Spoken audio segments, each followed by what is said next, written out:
معزز ممبران self mastery بیچ 6 self mastery course کی اس یومیہ کلاس کے اندر آپ تمام احباب کو دل کی اتھاہ گہرائیوں سے خوش آمدید کہتا ہوں۔ اس یومیہ کلاس کے اندر آج کل جو ہمارا ٹاپک چل رہا ہے وہ ہے 7 habits of highly effective people, دنیا کے کامیاب اور مؤثر ترین لوگوں کی 7 عادات۔ اس ضمن میں 2 عادات کو ہم بیان کر چکے ہیں۔ آج کے اس لیکچر میں ہم تیسری عادت کو بیان کرنے جا رہے ہیں جس کا ٹائٹل ہے پٹ فرسٹ تھنگز فرسٹ۔ اس کا اردو کے اندر ترجمہ میں نے اس کتاب کے اندر جو کیا ہے وہ ہے ترجیحات کا تعین کرنا۔ اس تیسری عادت پر آ کر پہلی 2 عادتوں کی بھی تکمیل ہو جاتی ہے اور تسخیر ذات کا مرحلہ مکمل ہو جاتا ہے۔ بڑی اہم بات ہے، ذرا دھیان سے سمجھیے۔ اسٹیفن آر کووے کہتا ہے کہ جو 7 عادات ہم نے اس کتاب میں بیان کی ہیں ان میں سے پہلی 3 عادات کا تعلق آپ کی ذاتی فتح کے ساتھ ہے۔ اپنے آپ کو فتح کرنا، اور اپنے آپ کو فتح کرنے سے مراد یہ ہے کہ ہمارے جذبات، ہمارے خیالات، ہماری خواہشات اور ہماری عادات و اطوار ہمارے تابع ہوں، نہ یہ کہ ہم ان کے تابع ہوں۔ تو یہ ذاتی فتح 3 عادتیں پہلی جو ہیں یہ انسان کے اندر سیلف وکٹری پیدا کرتی ہیں۔ اس کے بعد اگلی 3 عادات جو ہیں نا ان کا تعلق عوامی فتح سے ہے۔ یوں سمجھ لیں کہ ذاتی فتح پہلی منزل ہے اور اس کے بعد ارد گرد کے ماحول معاشرے کو مسخر کرنا اور ان سے اپنی بات منوانا اور اپنی مرضی اور منشا کے مطابق جائز معاملات کے اندر ان کا تعاون حاصل کرنا، یہ سیکنڈ فیز ہے، یہ اپر سٹوری ہے، یہ دوسری منزل ہے۔ جس طرح آپ کسی بھی مکان کی پہلی منزل کو تعمیر کیے بغیر دوسری منزل تعمیر نہیں کر سکتے، اسی طرح آپ اپنے آپ کو فتح کیے بغیر ماحول اور معاشرے کو فتح نہیں کر سکتے اور نہ ان کے اندر کوئی مؤثر کردار ادا کر سکتے۔ ہماری غلطی بڑی یہ ہے، بعد میں ہم رونا روتے ہیں، کیا کریں جی لوگ بات ہی نہیں سنتے، جی بیوی بچے بات نہیں مانتے، فلاں نہیں بات مانتے۔ مسئلہ یہ ہوتا ہے کہ ہم اپنے آپ کو فتح کیے بغیر ارد گرد کے لوگوں کو، ماحول کو، معاشرے کو، سوسائٹی کو فتح کرنے چل پڑتے ہیں اور اس کا نتیجہ ناکامی کے سوا کچھ نہیں۔ تو یہ 3 عادات اور پھر ان کے اندر بھی ایک خاص ترتیب ہے۔ جس ترتیب سے یہ بیان کی جا رہی ہے نا اسی ترتیب سے انہوں نے آنا ہے اور ان کا آپس میں باہمی ربط ہے۔ آپ کسی ایک عادت کو سکپ کر کے اس سے اگلی عادت سے مطلوبہ نتائج نہیں لے سکتے۔ پہلی عادت پہلے نمبر پہ رکھنی ہوگی، دوسری دوسرے پہ اور تیسری پھر تیسرے پہ۔ اس کو مثال کے ذریعے سے سمجھ رہے ہیں کہ پہلی عادت جو تھی ذمہ داری قبول کرنا، وہ گویا ہمیں یہ بتا رہی ہے کہ آپ اپنی زندگی کے معمار ہیں، آپ نے اپنی زندگی کو خود کنسٹرکٹ کرنا ہے، اس کے ذمہ دار ہیں، ڈیولپ کرنا ہے۔ دوسری عادت جو تھی انجام پر نظر رکھنا، اس نے کہا اچھا آپ اگر معمار ہیں نا تو پھر اپنی ذات کی ڈیولپمنٹ کے لیے آپ نقشہ بنائیں، جیسے مکان کو تعمیر کرنے کے لیے نقشہ بناتے ہیں۔ اور تیسری عادت یہ کہتی ہے کہ جو نقشہ آپ نے بنا لیا ہے نا اب اس نقشے کے مطابق کام شروع کریں، لیکن اس بات کو ذہن میں رکھنا ہے کہ جو کام پہلے ہے وہ پہلے کرنا ہوگا اور بعد والا بعد میں کرنا ہوگا۔ اس کو بھی مثال کے ذریعے سے سمجھ لیں کہ مکان جب ہم نے بنانا ہوتا ہے تو سب سے پہلے نقشہ بن کے آتا ہے نا۔ اب نقشہ ہمیں یہ تو بتا رہا ہوتا ہے کہ یہاں پر کچن ہے، یہاں پر واش روم ہے، یہاں پر بیڈ روم ہے، یہاں پر ڈائننگ روم ہے، یہاں ٹی وی لانچ ہے وغیرہ وغیرہ، مگر وہ یہ نہیں بتا رہا ہوتا کہ پہلے کون سی چیز بننی ہے، کہاں سے شروع کرنا ہے اور کہاں ختم کرنا ہے۔ تو یہ تیسری عادت ہمیں یہ بتاتی ہے کہ دیکھیں پہلے آپ بنیادوں سے کام شروع کریں گے، ایسا نہ ہو کہ آپ پہلے دیواریں بنانی شروع کر دیں اور وہ دیواریں اتنی پائیدار ہی نہ ہوں پھر جن کے نیچے بنیادیں نہ ہوں، یا دیواریں تعمیر کیے بغیر کہیں چھت ڈالنا نہ شروع کر دیں۔ تو مطلب یہ ہے کہ ہر کام کو اس کے جگہ پہ رکھا جائے۔ تو ترجیحات کا تعین کرنا، یہ جو تیسری عادت ہے یہ ہے کیا؟ یہ یہی ہمیں بتاتی ہے کہ جو کام پہلے ہے وہ پہلے ہوگا۔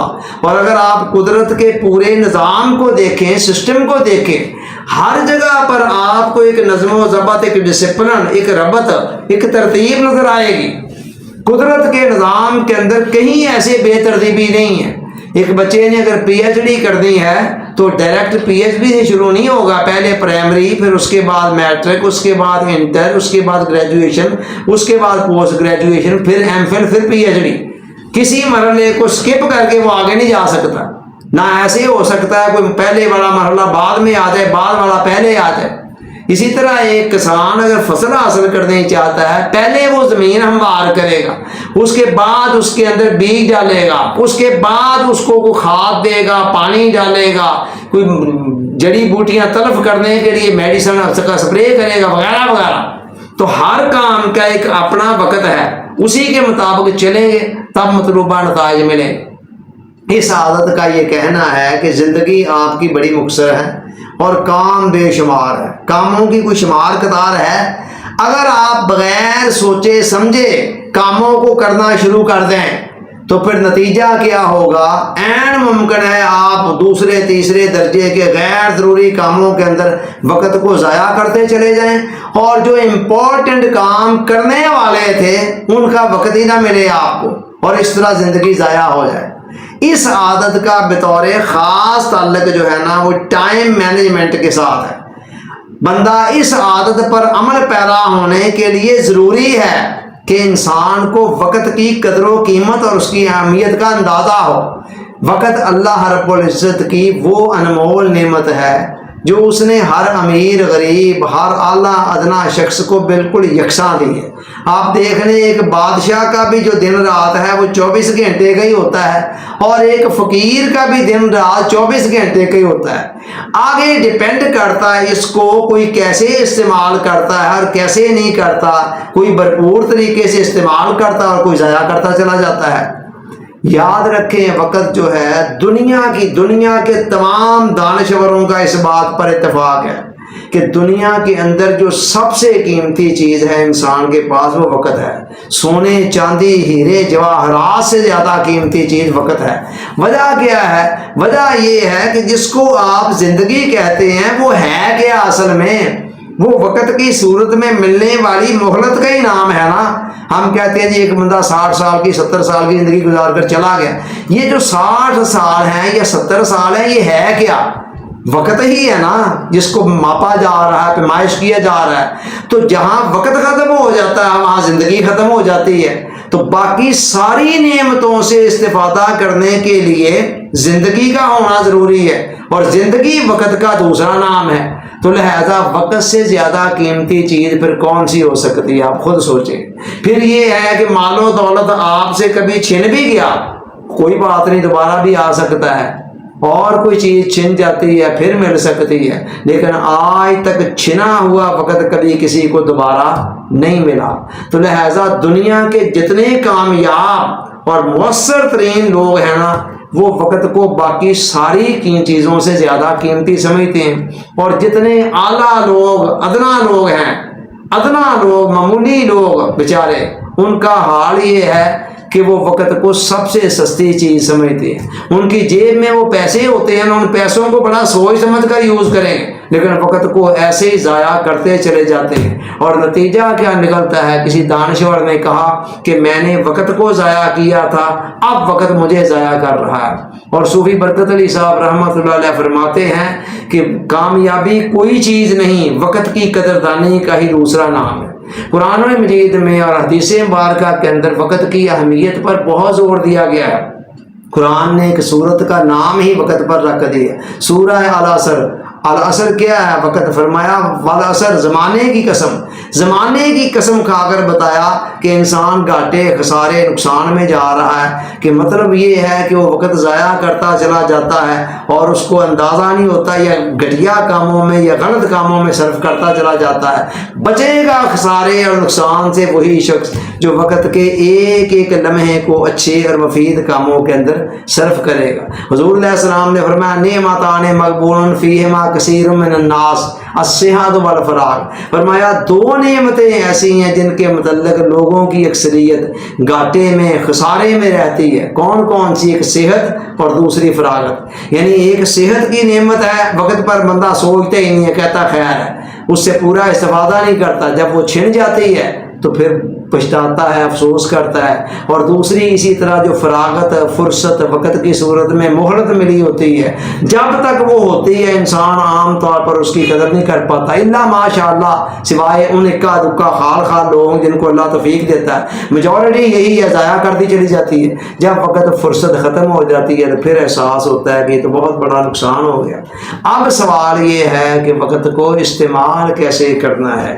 یہ تیسری عادت بڑے خوبصورت انداز میں بتاتی ہے کہ آپ کی زندگی کے جتنے بھی کام اے سے لے کر زیڈ تک پوری زندگی میں ہم کرتے ہیں نا، بچپن سے لے کر آخری دن تک، ان ساروں کو ان 4 خانوں میں تقسیم کرتی ہے۔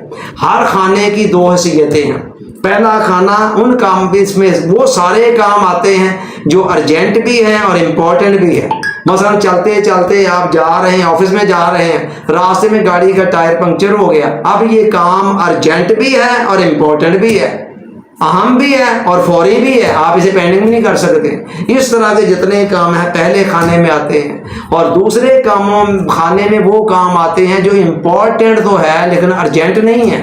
مثلا ایگزام آپ کا 6 مہینے بعد ہے، آپ کہتے ہیں اب خیر ہے، یہ بتھیرا ٹائم پہ ہے، دیکھی جائے گی تو وقت آئے گا، ٹھیک ہے، اور ایک رات چلتے چلتے کل کرتے کرتے ایک دن رہ جاتا ہے ایگزام میں، اب آپ سوچتے ہیں میں ایک دن کے اندر کیسے کام کروں، تو وہ دباؤ میں چلا جاتا ہے، وہ کام پھر پہلے کھانے میں شفٹ ہوتا ہے، پھر کہتے ہیں میں بڑے اسٹریس میں رہتا ہوں، پتہ نہیں کیا وجہ ہے، تو یہ دوسرے کھانے کے اندر وہ۔ تیسرے کھانے کے اندر وہ کام ہیں جو ارجنٹ ہیں مگر امپورٹنٹ نہیں ہیں۔ مثلا آپ بیٹھے ہوئے ضروری کام کر رہے ہیں، اچانک کوئی فون کی کال آ جاتی ہے، تو آپ اپنا کام چھوڑ کر کال اٹینڈ کر رہے ہیں، اگلا کہتا ہوں یار میں ہمیں فارغ بیٹھے سا، میں کہ چل ذرا تھوڑی سی گپ شپی ہو جائے۔ اب یہ ارجنٹ تو تھا کہ بیل بج گئی تھی، آپ اس کو کال کو لے رہے ہیں لیکن امپورٹنٹ کوئی نہیں ہے۔ چوتھے میں وہ آتے ہیں جو نہ ارجنٹ ہیں اور نہ امپورٹنٹ ہیں، گھنٹوں بیٹھ کر تاش کھیلتے رہنا، لوڈو کھیلتے رہنا، کوئی اور اس طرح کے کام کرتے رہنا، نہ ارجنٹ نہ امپورٹنٹ، وقت کو ضائع کرنا۔ یہ کتاب بتاتی ہے کہ بیسٹ لوگ وہ ہیں، دنیا کے مؤثر ترین لوگ زیادہ سے زیادہ وقت اس دوسرے کھانے میں صرف کرتے ہیں، جس کے اندر کام فوری نہیں ہوتے ہیں لیکن امپورٹنٹ بہت ہوتے ہیں۔ مثلا آج کے دن کے اندر میں ورزش نہیں کرتا، ایکسرسائز، تو اس کا فوری طور پر کوئی نقصان نہیں ہے لیکن امپورٹنٹ ہے، تو اس کھانے میں جب زیادہ سے زیادہ بندہ رہتا نا، پھر ترقی کا سفر بڑا تیز ہو جاتا۔ آگے پھر اگلے صفحوں کے اندر ہر کھانے کے متعلق بتایا گیا ہے کہ آپ اس کھانے میں ہوں گے تو پھر کیا نتائج نکلیں گے، اس میں ہوں گے کیا نتائج نکلیں گے، مگر میں ان کو چھوڑ کر تھوڑا سا آگے جا رہا ہوں۔ اور آگے کیا ہے، یہ دائرہ دیکھیے، اس دائرے کے اندر آگے ایک چھوٹا دائرہ بنا ہوا ہے، یہ جو بڑا دائرہ ہے اس کے اندر لکھا ہوا ہے جرات مندی کا حلقہ، کریج زون۔ چھوٹے دائرے کے اندر لکھا ہوا ہے کمفرٹ زون، آسانی کا، راحت کا حلقہ۔ یہ دونوں دائرے ہماری زندگی، جو جتنے اہم کام ہیں نا ستاروں پر کمندیں ڈالنے والے، وہ سارے کے سارے کریج زون میں آتے ہیں، جرات والے حلقے میں۔ جرات ہے تو افکار کی دنیا سے گزر جا، اور جپٹنا پلٹنا، پلٹ کر جپٹنا والے سارے کام کریج زون میں آتے ہیں۔ اور دوسری طرف کمفرٹ زون ہے، بس یار کچھ بھی نہ ہوئے، بیٹھے رہو اے سی چلا کے کمرے دے وچ، موج کرو، بس کھانا پینا، پیزے برگر شوارمے آ جائیں، کھاتے پیتے جائیں، باہر نکل کر کچھ کرنا ہی نہ پڑے، خام کا وغیرہ وغیرہ۔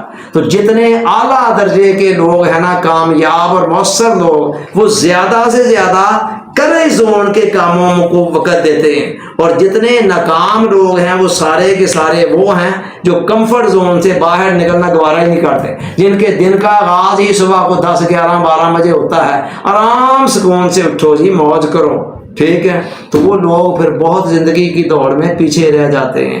تو اس کتاب کا، اس عادت کا مین فلسفہ کیا ہے کہ آپ وقت کو مینج کر کے ایک ایک لمحے کو سنبھال کر چلیں. اس کے اینڈ پر، اسی عادت کے اینڈ پر پھر اس کتاب میں نے 3 اصول خاص طور پر دیے ہیں وقت کی مینجمنٹ کے حوالے سے، کہ جہاں سے مینجمنٹ کا راستہ ہموار ہو جاتا ہے. نمبر 1، آپ اپنی نماز کا جو اوقات ہے مقرر ہی ہیں، خام کا ڈیلے نہ کریں. نماز کے متعلق اصول بنائیں کہ فرسٹ ٹائم کے اندر اذان سنتے ہی پڑھنی ہے، جماعت سے پڑھیں یا غیر جماعت سے، جیسے بھی حالات اس کے مطابق. اور نمبر 2، آپ کھانے پینے کے اوقات کو مقرر کریں، ناشتہ، دوپہر کا کھانا، شام کا کھانا کس وقت ہوگا اور حتی الوسع اس کی پابندی کریں. اور نمبر 3، سونے جاگنے کے اوقات کو مقرر کریں، سونا کب ہے، اٹھنا کب ہے، اور کیلولا کرنا تو کب کرنا ہے. یہ 3 کام کر لیں، ٹائم مینجمنٹ کا 50% کام ہو جائے گا، اور باقی 50% کرنا بھی آپ کے لیے پھر آسان ہو جائے گا. Thank you very much.